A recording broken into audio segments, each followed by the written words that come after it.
فأعوذ بالله من الشيطان الرجيم بسم الله الرحمن الرحيم الصلاة والسلام عليك يا رسول الله وعلى آلك وأصحابك يا حبيب الله الصلاة والسلام عليك يا نبي الله وعلى آلك وأصحابك يا نور الله. میرے آقا صلی اللہ علیہ وسلم فرماتے ہیں النیت الحسنہ تدخل صاحبها الجنہ. اچھی نیت اپنے کرنے والے کو جنت میں داخل کرا دیتی ہے. محفل میں آئے ہیں ان کا ثواب، اگر اچھی نیت ہے ان کو ثواب نہیں ملے گا. جتنی زیادہ اچھی نیتیں ہوں گی انشاءاللہ اتنا ثواب بھی بڑھتا جائے گا. میں بھی نیت کرتا ہوں، آپ بھی نیت فرما لیں کہ رضا الہی پانے، ثواب آخرت کمانے کے لیے اول تاخیر شریک رہوں گا، توجہ کے ساتھ سنوں گا، جو سنوں گا اس پر عمل کروں گا، نبی پاک کی شان عظمت سن کر دل میں محبت رسول بڑھاؤں گا، عمل کروں گا، آگے پہنچاؤں گا انشاءاللہ عز و جل. اللہ کے سب سے آخری نبی محمد مدنی رسول عربی نبی ہاشمی صلی اللہ علیہ وسلم کا فرمان عالی شان ہے قیامت کی دہشتوں اور حساب کتاب سے جلدی نجات پانے والا وہ شخص ہوگا جس نے دنیا میں مجھ پر زیادہ درود پڑھے ہوں گے. صلو علی الحبیب صلی اللہ علیہ وسلم. آپ غور کریں، حضور صلی اللہ علیہ وسلم نے اس حدیث میں جو بیان فرمایا کہ قیامت کی دہشتوں، قیامت ہے دہشت، قرآن میں فرمایا القارعۃ ما القارعۃ. قیامت کے بعد کیا ہے؟ دل دہلانے والا. اور تو نے کیا جانا؟ دل دہلانے والا. کبھی جیسے ہم گم سن کہیں بیٹھے ہوں اور اچانک کہیں سے زوردار چیخنے کی، دھماکے کی، گرنے کی آواز ہے تو ایک دم کہتے دل دہلتا ہے. یہ کچھ بھی نہیں، دنیا کا بم بلاسٹ بھی کچھ بھی نہیں.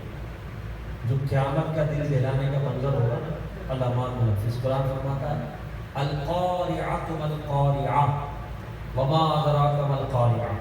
انہیں کیا جانا، کیا دل دہلانے والا؟ یوم یکون الناس کالفراش المبثوث. اس دن لوگ ہوں گے جیسے پھیلے پتنگ، جیسے اون نہیں ہوتی. آپ نے دیکھا ہو کبھی جیسے روئی جب ڈالی جاتی ہے رضائی وغیرہ میں، اسے پھر جو ڈنڈی سے مار کر اسے دھونا جاتا ہے، تو اگر بغیر اس کے روئی کو جو ہے سیٹ کرنے کے جب دھونے اس میں آپ اوپر نیچے کپڑا نہ ہو تو روئی نا اڑتی ہے، ایسی اڑتی ہے کہ یعنی جیسے بغیر وزن کے کوئی چیز اڑ رہی ہے. تو قیامت میں یہ حال ہوگا زمین کا کہ زمین جو ہے وہ پہاڑ جو ہے نا وہ ایسے اڑ رہے ضروری، ایسی دل دہلانے والی. اس دہشت ناک قیامت کے بارے میں میرے آقا فرما رہے ہیں کہ قیامت کی دہشتوں اور حساب کتاب سے. اور حساب کتاب کون سا؟ وہ حساب کتاب جس کے بارے میں قرآن پاک فرماتا ہے کہ قیامت کے دن میزان کا لگنا حق ہے، اور جس کو داہنے ہاتھ میں دیا جائے گا وہ جنت والا ہوگا، اور جو بائیں ہاتھ میں ہوگا وہ معاذ اللہ اللہ کی رحمت سے دور ہوگا. تو وہ دہشت اور وہ حساب، اس کے بارے میں میرے آقا فرما رہے ہیں کہ قیامت کے اس حساب کتاب سے جلدی نجات کون پائے گا؟ جس نے دنیا میں مجھ پر زیادہ بولنا کیا پڑے ہوگے، ٹھیک ہے. تو آپ مجھے بتائیں، اتنی بڑی پریشانی دور ہوتی ہو تو عقل مند کیا فیصلہ کرے گا؟ جی مثال کے طور پر میں کہوں کہ اگر آپ ایک ٹیبلٹ کھائیں گے تو انشاءاللہ آپ ملیریا سے، ڈائریا سے، جو ڈینگی سے، تو کرونا سے بچیں گے. تو سب سے ویکسینیشن سب لگا لیتے ہیں نا، کیونکہ پتہ ہے کہ بچیں گے. اور یہ سب کیا ہے؟ ایک گمان کی بات. ہو سکتا ہے ایسا نہ ہو، اللہ چاہے گا تو ہی شفا ہوگا. اور میرے آقا نے جو فرمایا وہ گمان نہیں، وہ یقین ہے. قرآن فرماتا ہے ما ینطق عن الہویٰ ان ہوا الا وحی یوحیٰ. یہ نبی اپنی خواہش سے کچھ نہیں کہتے، یہ جب بھی فرماتے اللہ کی وحی ہوتی ہے. ادھر سے ادھر ہو سکتی، میرے آقا کا فرمان غلط ہو سکتا، تو پھر یقین کے ساتھ پڑھیں گے انشاءاللہ، پڑھیں گے نا. صبا وہ چلے کہ باغ پھلے، وہ پھول کھلے کہ دن ہو بھلے،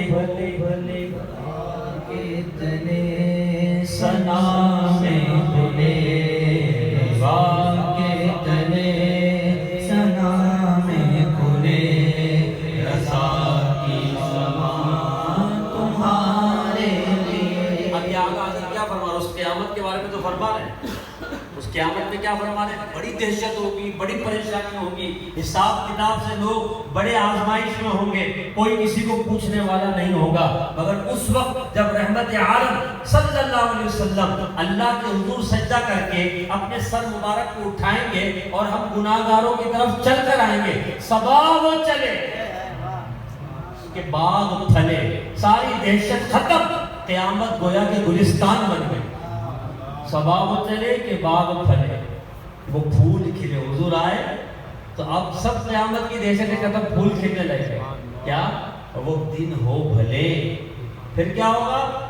جب ایسا ہوگا کہ حضور آئیں گے تو جو حضور کو لواء الحمد دیا جائے گا، وہ جھنڈا کہ جس پہ ساری مخلوق نبی پاک کی تعریف کرے گی، اور وہ اتنا بڑا، اتنا لمبا، اتنا چوڑا اور اتنی دور سے دیکھا جائے گا کہ سارے امتی حضور کے اس جھنڈے کو دیکھ کر، پہچان کر نبی پاک کی طرف دوڑے چلے جائیں گے، اور سرکار کے سارے امتی اس کے سائے تلے جمع ہوں گے، اور جو لواء الحمد کے تلے ہوں گے وہ جنت میں جائیں گے.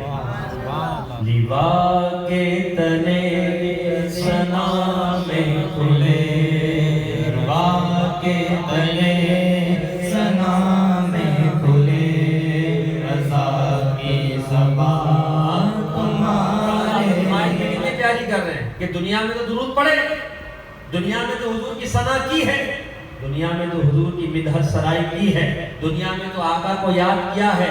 کاش قیامت میں بھی احمد رضا کو یہ مرتبہ عطا ہو جائے کہ جب لواء الحمد تلے ساری مخلوق جمع ہو جائے تو احمد رضا کھڑے ہو کر حضور کی ثنا خوانی کرنا شروع کر دیں.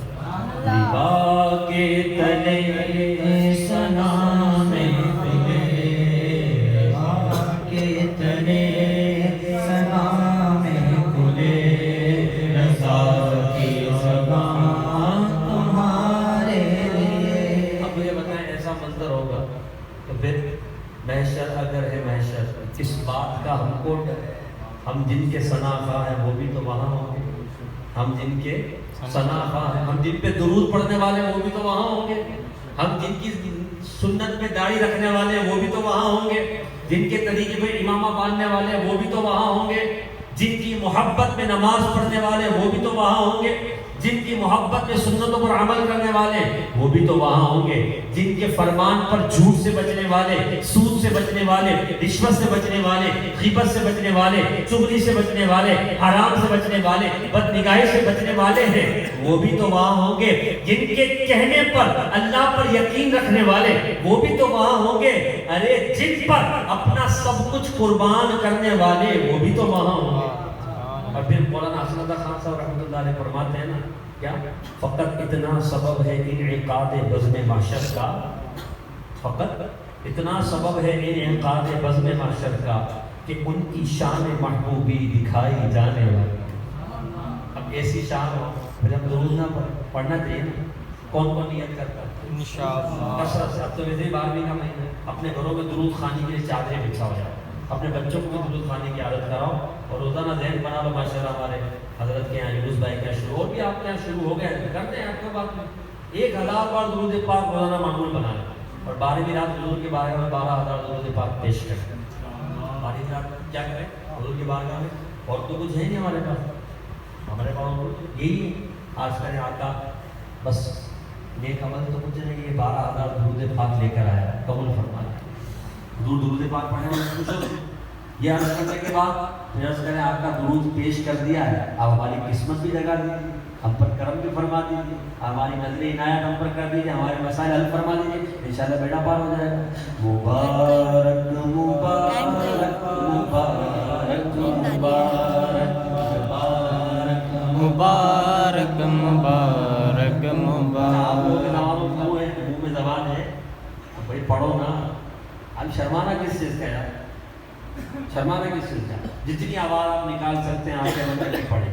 مبارک مبارک مبارک مبارک مبارک مبارک حضور آ رہے ہیں. مبارک مبارک حضور آ رہے ہیں. حضور آ رہے ہیں. حضور آ رہے ہیں. حضور آ رہے ہیں. حضور آ رہے ہیں. سلمان صبح ہے بہاران مبارک، وہ برسات انوار سرکار آئے. ولادت کا صدقہ ہمیں اپنا غم دو شہا، چشم نم کے طلبکار آئے. ولادت کا صدقہ بقی مبارک میں دو گز زمین کے طلبکار آئے. ولادت کا صدقہ پڑوسی بنانا. ولادت کا صدقہ پڑوسی بنانا. ولادت کا صدقہ پڑوسی بنانا. شہا خلد میں جب یہ بدکار آئے. شہا خلد میں جب یہ عطار آئے. مبارک مبارک مبارک مبارک مبارک مبارک حضور آ رہے ہیں. حضور آ رہے ہیں. حضور آ رہے ہیں. مبارک باتیں خالی ہم تھوڑی دے رہے ہیں. حضور کا میلاد کا مہینہ ہے نا، کیسی خوشی، کیسی رحمت، کیسی برکت کا سما تھا. امام جلال الدین سیوطی شافعی رحمۃ اللہ تعالیٰ علیہ خصائص کبریٰ میں روایت نقل فرماتے ہیں، پڑھیں تو ایمان تازہ ہو، سنے تو دل جھوم اٹھتا ہے کہ اللہ نے ہمیں ایسے نبی کی امت میں پیدا کیا ہے. کیا بات ہے، سبحان اللہ. جب ولادت کی رات آئی، حضرت سیدتنا آمنہ رضی اللہ تعالی عنہا فرماتی ہیں کہ میں نے دیکھا کہ آسمان سے لے کر زمین تک مسلسل ایک نور چمک رہا ہے. ایک نور چمک رہا ہے. اور میں نے آسمان سے فرشتوں کو اترتے ہوئے دیکھا کہ جو آپس میں ایک دوسرے کو مبارکباد دے رہے تھے کہ مبارک ہو، خاتم الانبیاء صلی اللہ علیہ وسلم کی ولادت ہونے والی ہے. پھر حضرت سیدہ آمنہ رضی اللہ تعالی عنہا کہتی ہیں کہ میں نے دیکھا کہ میرے پیٹ سے ایک نور نکلا جس سے میرا سارا گھر روشنی سے منور ہو گیا. اور میں نے مکہ مکرمہ میں اپنے گھر میں رہتے ہوئے 20 میل دور ملک شام میں موجود کسریٰ کے محل کو اپنی آنکھوں سے دیکھ لیا. اور جب وہ نور نکلا میرا گھر روشن ہو گیا. اور پھر اتنے میں آواز آئی کہ محمد رسول اللہ کی ولادت ہو گئی.